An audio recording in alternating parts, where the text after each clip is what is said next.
Hi everyone, and welcome to the video introduction for the first paper.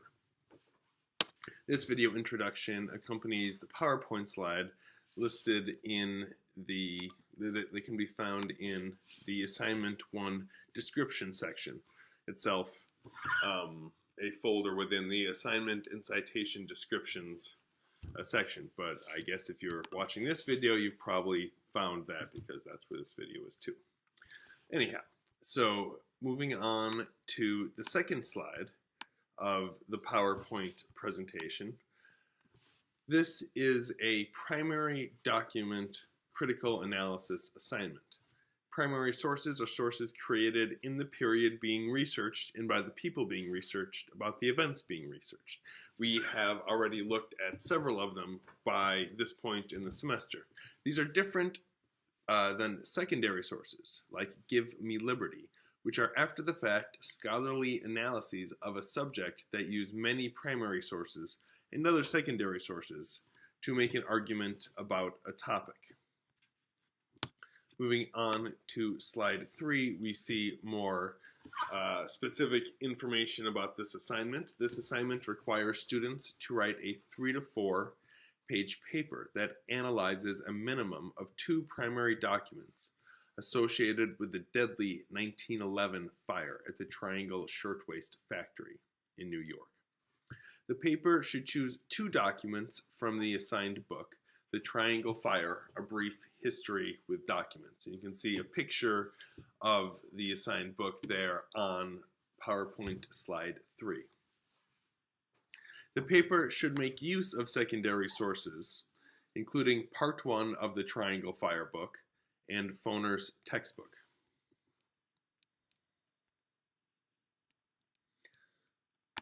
As mentioned, it is on slide 4 contains additional information about the format.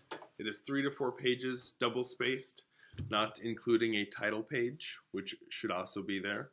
It should be written in 12-point Times New Roman font and should have 1-inch margins on the sides, top, and bottom. It should use Chicago-style format and citations.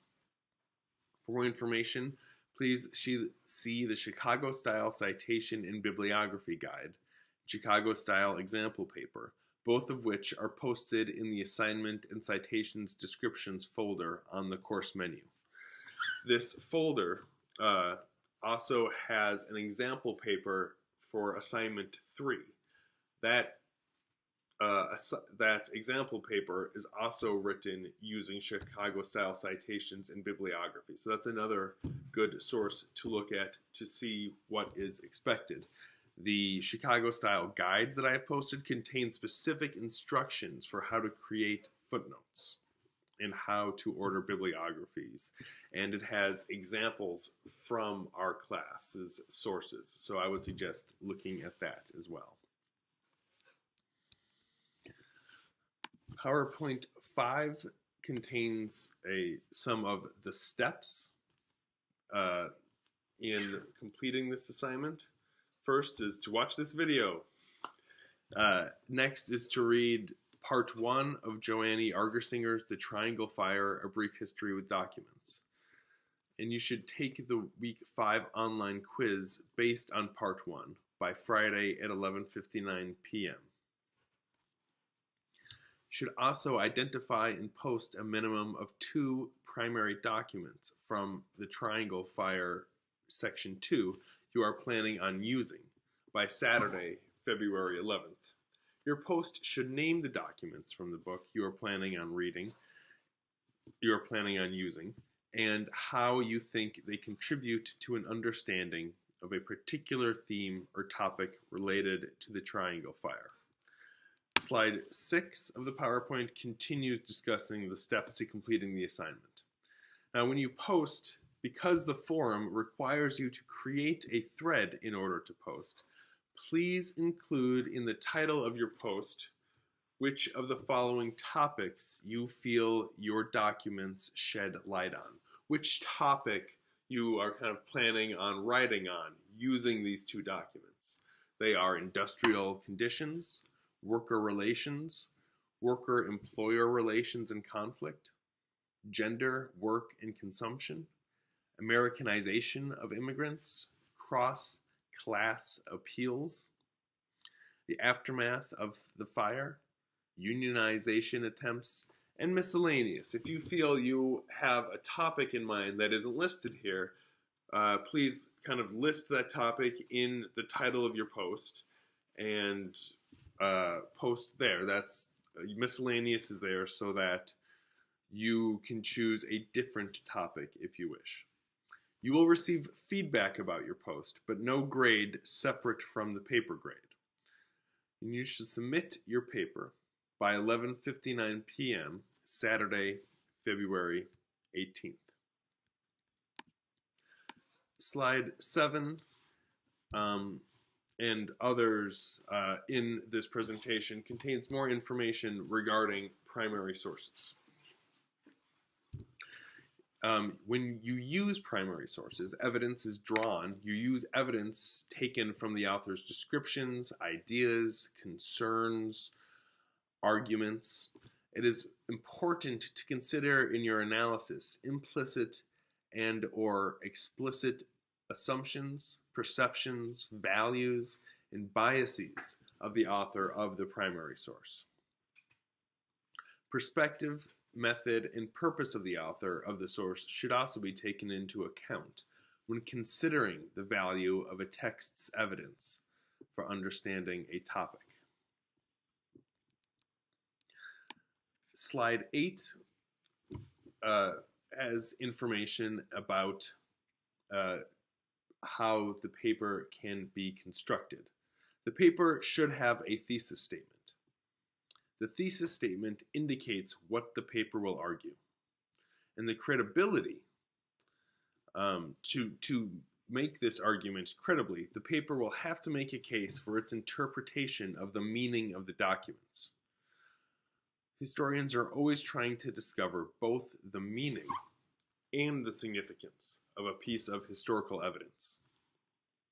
You can think of documents as having meaning and significance. Meaning is what the documents might have meant or how a document might have been understood by the historical actors in that era.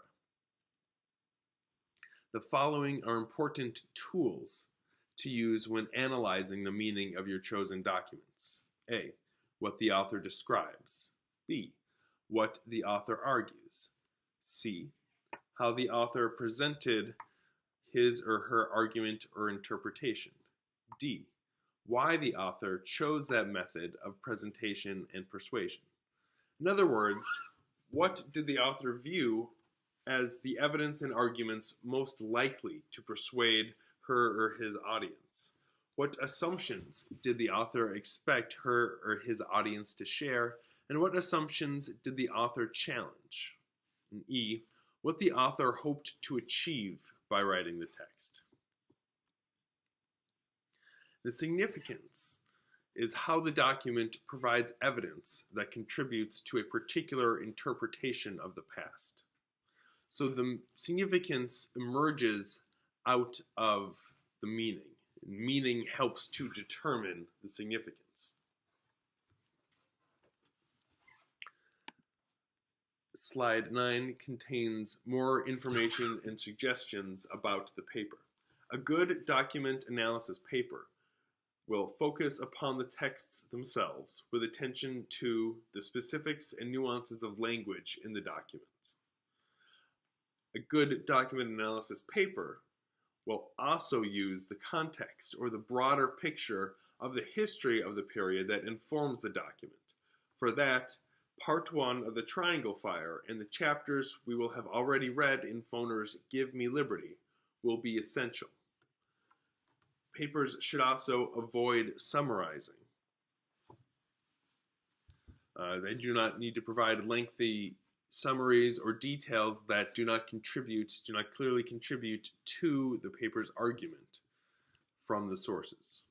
This is an analysis paper, not a reaction paper, which means the point of the paper should not be this is how I felt, this is how the documents made me feel, but rather to make an argument about what these two documents together can tell us about a historical topic. Slide 10 contains more suggestions. The paper, as I said, should be making an argument for how the two documents contribute to our understanding of a topic. The paper should define that topic as well, and the secondary sources are crucial for doing that. Think more about how than what when deciding how to make an argument.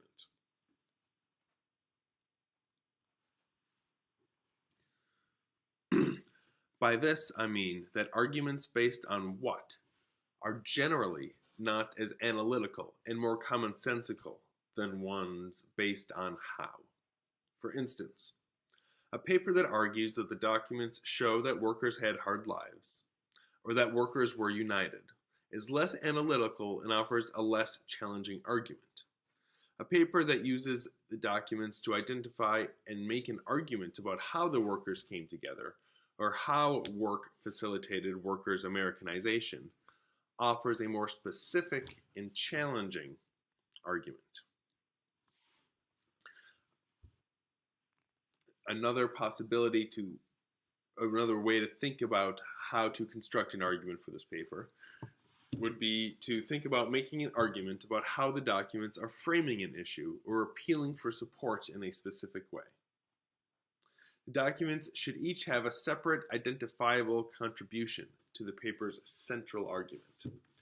Another way to think about constructing the paper, you can choose two documents that offer some contrast and base your arguments on that contrast. I hope this has been a helpful video introduction. Of course, if you want, you can always email me, come to my office hours if it is convenient. If my office hours are not convenient, we can set up a separate time to meet. And of course, there is a weekly chat. If the weekly chat time does not work for you, let me know. And if you did want to chat, we can set up a separate time to do so. Thank you. I look forward to reading the papers.